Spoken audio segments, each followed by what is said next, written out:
The manner of how and when it is desired shows up is something that you must not try to control. Manifesting is not about making demands of God in the universe. Manifesting is a cooperative venture in which your intention is aligned with divine intelligence. That intelligence is in all things and in you simultaneously. Demanding that God send your desire according to your timetable and design reinforces the incorrect idea of God as a separate energy. There's a power of infinite patience. This provocative line is from A Course in Miracles. Those who are certain of the outcome can afford to wait, and without anxiety. The notions of certainty and patience go together. When you trust and know that you are connected to that universal all-providing intelligence, then you simply place no time constraints on your manifestation. Your knowing and your infinite patience put you at ease. Your inner sense is that what you want to manifest is already here, and your inner attention is on the feeling of well-being that you are already blessed with what you seek. The inner bliss is a function of the power of your infinite patience. When you are certain about the outcome and unconcerned with the how and when, you have cultivated the power of infinite patience, and simultaneously you have detached yourself from the outcome. When this detachment takes place, you are able to go about your daily business of raising your children, doing your work or training, meditating and communing with God, and just patiently observing. Infinite patience is a sign of trust, and it calls upon infinite love to produce results in your life. When you let go of impatience, you are aligned with the God force, and the anxiety that tells you what is lacking and missing in your life is gone. You will know that God has been patient with you no matter how long it took you to come around, regardless of how far you may have wandered, and no matter how much you may have refused to listen. Infinite patience produces almost immediate results in your life. You become free when you relax your insistence to have it now. As an infinitely patient person, you know that you are already where you want to be, and there are no accidents, and that all that appears to be missing is nothing more than an illusion perpetrated by your ego. With this awareness, impatience leaves, and you stop looking for results of your manifesting meditation. Your patience allows you to remain in silent appreciation of all that is manifested in your life. This practice of patient detachment from outcome is a foreign concept to us. We have been taught that goals, success symbols, and the accumulation of merit badges are the ways to feel important. What follows is a guide for living with the seeming paradox of attempting to manifest something into your life and at the same time not being attached to when and how it shows up. So here's a step-by-step plan for putting patient detachment into your manifesting practice. First, understand the essence of what you desire. What you desire is not necessarily in the realm of things. If you want to manifest money, for example, notice if your attention is centered on the dollars or on the experience and feeling of financial security. The experience is the essence of your desire. By putting your attention on inner feelings, you shift from being gratified by externals. The essence of your desire is a feeling of well-being and joy and an alignment with the universal spirit. You may feel that you truly want to manifest more income and a promotion. Detach yourself from the in-the-world promotion and increase in pay. Put your manifesting energy on the essence. You're wanting to feel more secure and less stress. You will probably begin to see things arriving in your life that reduce your anxiety. They may seem to have very little to do with what you originally thought you wanted. And then secondly, banish doubt and enter into the realm of certainty. When you've removed doubt about your ability to manifest, it will be easy to detach yourself from the outcomes and all of the details. Your trust in yourself and in the divine energy of the universe is all you will need. Then third, leave your expectations and go about your business. Maintain your work and play regime with a new sense of peace originating in your inner knowing about what is manifesting for you. Remain completely detached from the inclination to measure and calculate what is and is not showing up for you. And then fourth, in this step-by-step plan, maintain privacy about your desires. Sharing your manifestation efforts decreases the energy and deflects the energy into the ego's need to gain approval. Then fifth, be aware of the cues that your desires are manifesting. Keep in mind that the way things will show up in your life is not necessarily related to what your rational brain expects.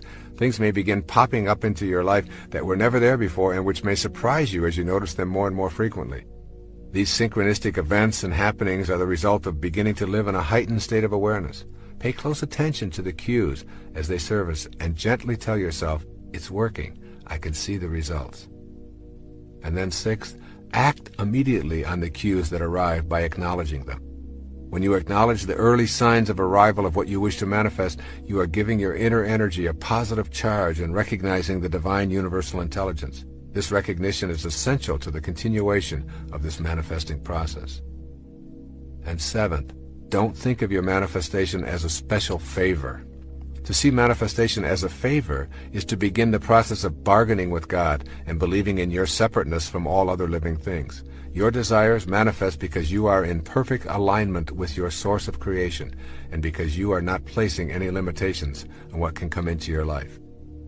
And then eighth, view any and all obstacles as lessons, not indications of failure. Keep in mind that you are practicing patience and detachment from outcome. Everything that shows up in your life is supposed to.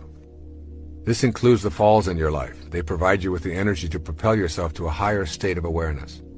And then ninth, release all judgment from your manifesting practice. This requires you to be willing to suspend your inclination to judge that which shows up in your life as right or wrong, good or bad, attractive or unattractive. Your judgments halt the flow of universal energy into your life and put you at odds with that divine power. Your ability to manifest depends in large part on your willingness to leave behind the collective judgments that make up the totality of human beliefs. Detaching from these beliefs is one of the greatest challenges of your life. You will probably experience a sense of loss and perhaps a feeling of loneliness as you make this step out of judgment. The reward is that you will begin to expand your own perceptions and accept what others believe are their perceptions. If one of us is suffering any place on this planet, then a part of all of us is. The only difference between all one and alone is just one L. A good example of that is watching my mother with my grandmother. My wonderful grandmother, who was almost 96 years old, was dying, and my mother was taking care of her. And she would go in there with a banana, and she would pull the peel down, and she would mush the banana up in her hands or in her mouth like a mother does to her baby, and she would feed it to her mother, and she would cradle her in her arms. And she would take her underwear, which when you get very old and you're getting close to the end of your life, you kind of forget about your hygiene habits. She was always extremely clean, but toward the end of her life, she just lost interest in that. And my mother would take her clothes, her soiled clothes and underwear, and wash them and help her put them back on again. And she would hold her in her arms and put food into her mouth and massage her neck to make the food go down. And I looked at her, and my mother was 68, I believe, at the time, and my grandmother was 95. And I looked at them and said, who is mother and who is child? Which one is which? And wasn't it just an instant ago in time, if there is such a thing, wasn't it just that much time ago that it was reversed? That the one who is now the baby was the mother holding the other one and putting bananas into her mouth and cleaning her underwear and changing her diapers and all of that. And it really brought home the essence of we are all one. And time is just sort of our way of defining what happens in sequence in life. But it doesn't have any meaning. I mean, there's really no time in the world. There's only just the world the way it is. And each of us must accept that if any one of us have any suffering going on, then all of us are a part of that. And that's our responsibility. See, you can't get this transformation that I'm talking about in 1 year or 10 years. The wonderful Chinese proverb said that if you want to think a year ahead, sow a seed. If you want to think 10 years ahead, plant a tree. And if you think 100 years ahead or more, educate the people. Once we educate the people and raise a few generations of people who won't be soldiers and who won't kill and who do love and who do see all of us as one and who understand that a person in Japan who is unemployed as an auto worker is just as much of a human problem as a person in Detroit, even though our proximity dictates that we are more compassionate toward the person in Detroit. That's just because we can't think globally. We're only thinking locally. And that it's still any human being who's unemployed is a problem for all of us. And any child who is starving because they're in Africa, a continent and an ocean away, doesn't mean it any less affects all of us. A lot of people operate under the assumption that I give my love to people who deserve it, and that's a mistake, isn't it? Everyone deserves it. Everyone. Gandhi said, hate the sin, love the sinner. And that's a very important line, very important philosophical approach to life. Hate the sin, love the sinner. The things that people do are things that we can help them to correct and to change, and within ourselves and other people and so on. And we can teach them and help them to grow to not be destructive. But everybody deserves our love. And until we start thinking that way, we're going to always have dichotomies. We're going to always have you versus me, us versus them. And as long as there's that usness and me-ness and you-ness, there will never be all of us together. See, what we need to do is all go up in a spaceship and look down at the earth and see this fragile little planet that we live on, and that we are all one on this planet, and that we must all recognize that. Instead of looking for all the things that separate us, instead of building more weapons to destroy us, we must begin looking for ways that we can all get along. And as hokey as it sounds, if we don't do it, we won't survive it as a species, or it'll be left to generations, billions of years from now, who can evolve past the Holocaust that we'll create, to learn the essential messages of all great religious leaders, all great spiritual people, all great philosophers, that we are love, and that we are the essence of what makes this whole thing work is all within us. And the truth won't be revealed to any of us until we recognize that we're a part of that truth. We're all a part of it, and we're all one. There's a lot of people out there, including many of you, who, while you're having your first cup of coffee, are thinking about the second cup. Or while you're having your appetizer, are wondering if you're going to be able to get a dessert. And all of this stuff called appetizer and your main course and all of that is something you just sort of forget about, don't experience, in anticipation of what it's going to be in the next moment and the next moment.